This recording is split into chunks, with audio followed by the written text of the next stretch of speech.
Olá você, é bom estar aqui. Eu hoje quero falar sobre a minha fé. Eu me tornei idoso, eh,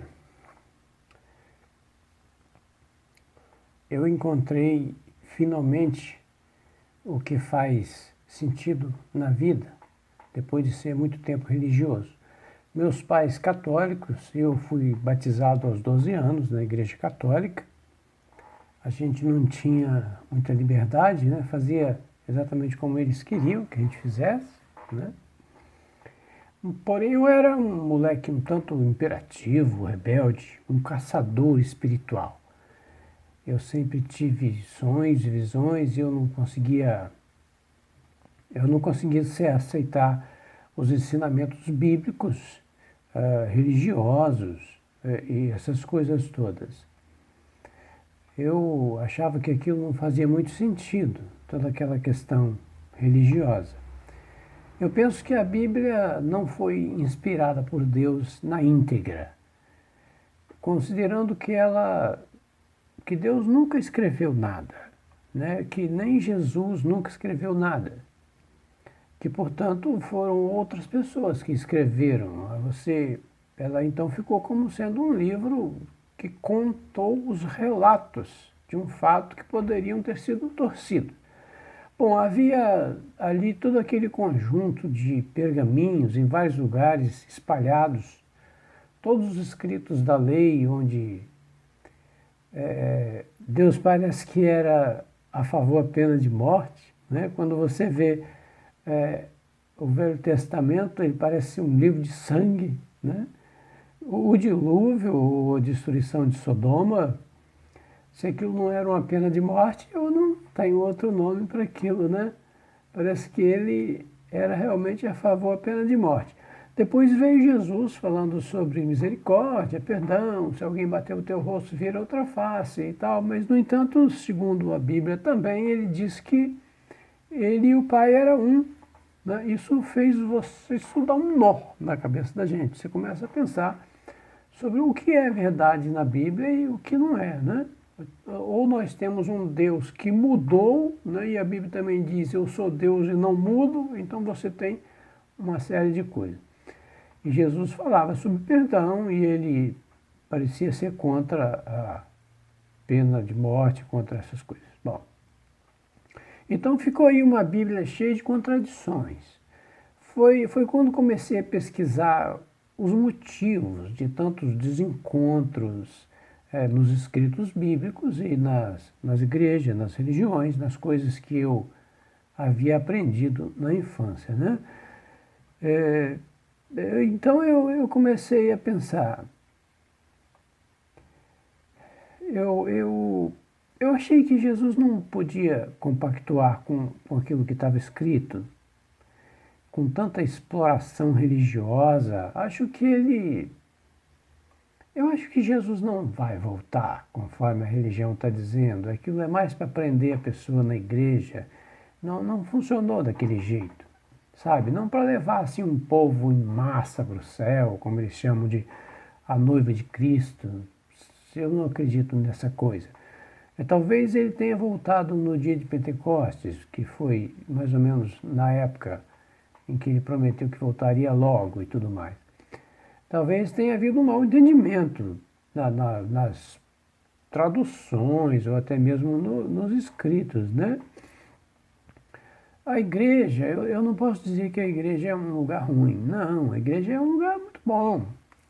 Ela te dá um conforto, ela dá uma orientação àquelas pessoas deprimidas, aquelas pessoas que usam droga. Ela tem um trabalho de incentivo a essas pessoas. Então a igreja é um bom lugar para você ir.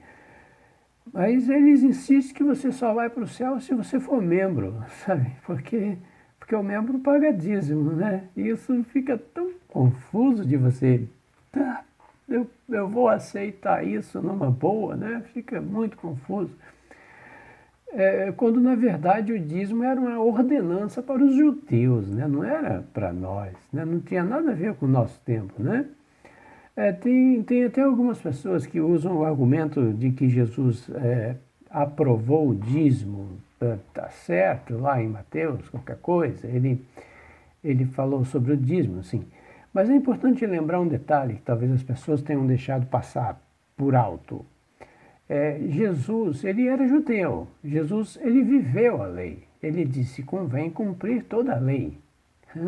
E nos dias em que ele esteve encarnado, porque ele também esteve encarnado, ele viveu toda a lei. Ele disse que a lei só terminou, na verdade, quando ele morreu, não foi com o nascimento. Ele cumpriu a lei aqui, por isso que ele aprovou. Não é verdade? Então, quando ele disse está consumado na cruz, lá ele falou isso, quando o véu do templo se rasgou de alto a baixo, foi ali que se iniciou a graça e acabou a lei. De graça recebeste, de graça dai. Foi ali que começou, foi com a morte dele, não foi com o nascimento, não foi com a vida terrena dele que a graça se deu início. Você percebeu isso? Então ele aprovou, é claro, a lei, o sábado, o dízimo, tudo né, ali. Mas quando ele disse está consumado, ali ele acabava de encerrar as leis. Não tinha mais sábado, não tinha mais dízimo, não tinha nada, era tudo por graça. Tá?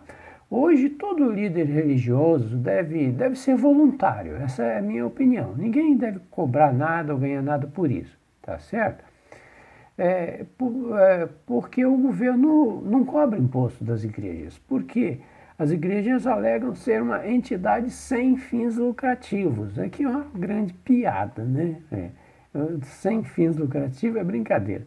Mas como está na lei, dizem que eles são, então o governo não cobra imposto. Mas eles cobram imposto do membro, né? Porque o membro, 10% do salário é uma porcentagem, e porcentagem é um imposto, né? Muito bem.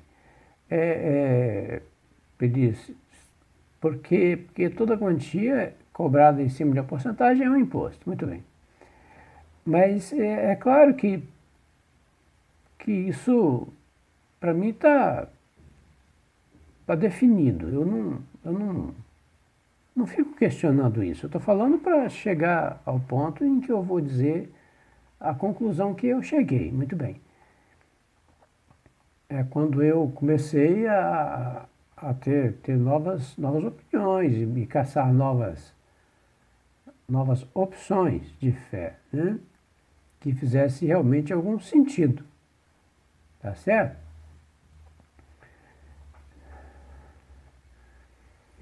Então foi quando eu comecei a ter contatos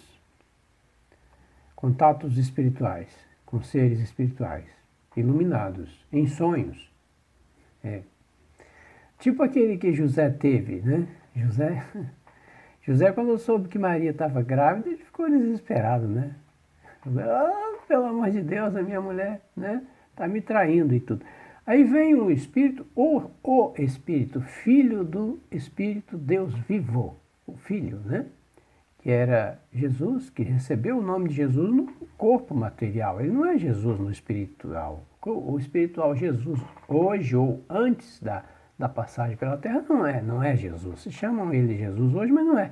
Ele foi Jesus encarnado, como eu sou Elias encarnado, né? Eu recebo um novo nome quando eu saio daqui, não é verdade? Muito bem.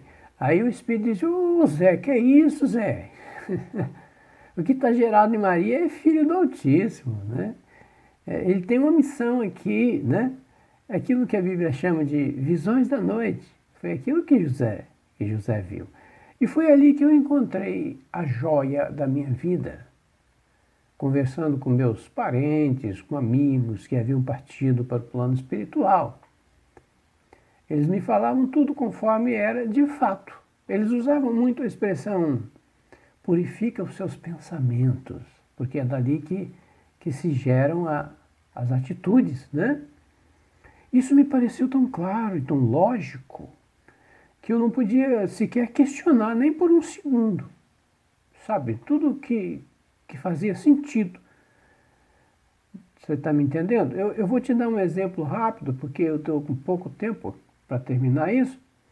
Mas a religião diz que se uma criança nasce e ela morre com 2 meses a 1 ano, ela ela vai para o céu, vai para o reino do céu, porque é uma criança, é claro, vai para o céu. Veja isso, é assim que a religião entende. Então, por que Deus deixou eu chegar nos 60? Parece que ele não foi muito legal comigo, né? Ele faz algum tipo de discriminação, porque eu chegando nos 60, a probabilidade de eu cair para o inferno, né? Que segundo eles é muito grande. Então parece que não houve justiça naquilo ali, né?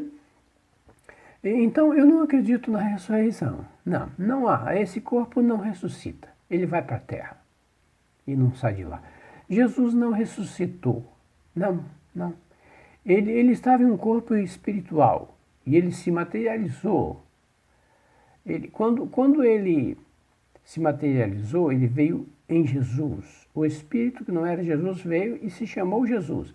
E depois que ele saiu do corpo, então ele estava em espírito. Entendi isso, tá? Eu estou meio enroladinho aqui, mas é mais ou menos isso aí. Ele estava no espírito, ele não ressuscitou. Jesus não ressuscitou, era o espírito que aparecia, que se materializava, ou semi-materializava, para que os apóstolos pudessem vê-lo e ele dá a eles as últimas orientações. Tanto que não era todos que viam eles, é só alguns, né? Verdade. Ele não ressuscitou. Ele estava em um corpo homogêneo, né? Ele se materializava. Aí foi quando eu comecei a entender que o que significava conhecereis a verdade e a verdade vos libertará. Aí que eu entendi o que era essa frase, né? Bem, nós somos filhos de um espírito maior. Nós somos espíritos. Nós somos de eternos. E nós, porém, o nosso caminho, nós temos uma tendência a evoluir. O nosso caminho para a evolução é passar pelo plano material, por um plano material. Nós temos que encarnar, evoluir, desencarnar e voltar para casa. Assim, desse jeito simples assim. Após cumprir a nossa missão aqui, correto? Isso é exatamente como um jovem que tem que nascer e ele é ignorante, né, no sentido de cultura, até o momento em que ele vai para uma escola, ele estuda, ele faz curso, então ele se forma, né, se torna um doutor e recebe o seu diploma, não é verdade?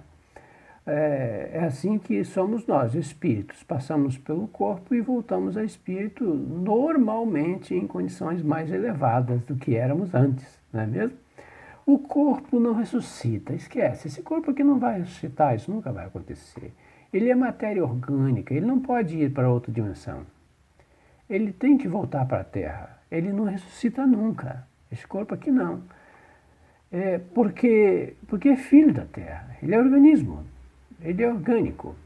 O espírito volta para o céu quando a gente morre. Por quê? Porque o espírito é filho de Deus e Deus é espírito. Ele volta para Deus, volta para o plano espiritual. E ele não morre nunca. Como o corpo não ressuscita nunca, o espírito não morre nunca. Ele vem e volta, e vem e volta quantas vezes for necessário. Bom, eu não vejo como explicar isso de uma forma mais clara. Isso foi me dado a conhecer pelos espíritos evoluídos, pelos meus sonhos, minhas visões, que me sentaram e conversaram longamente comigo sobre esses temas e essas questões. Muito bem. Então eu comecei a perguntar a eles algumas vezes sobre a religião, por que a religião fazia aquilo, por que havia tantos conflitos religiosos e tantos conflitos até mesmo bíblicos. E a resposta deles era sempre a mesma coisa, deixa que cada coisa tem que seguir o seu curso, que tudo está certo no tempo certo e cada pessoa está no lugar certo de acordo com a sua evolução.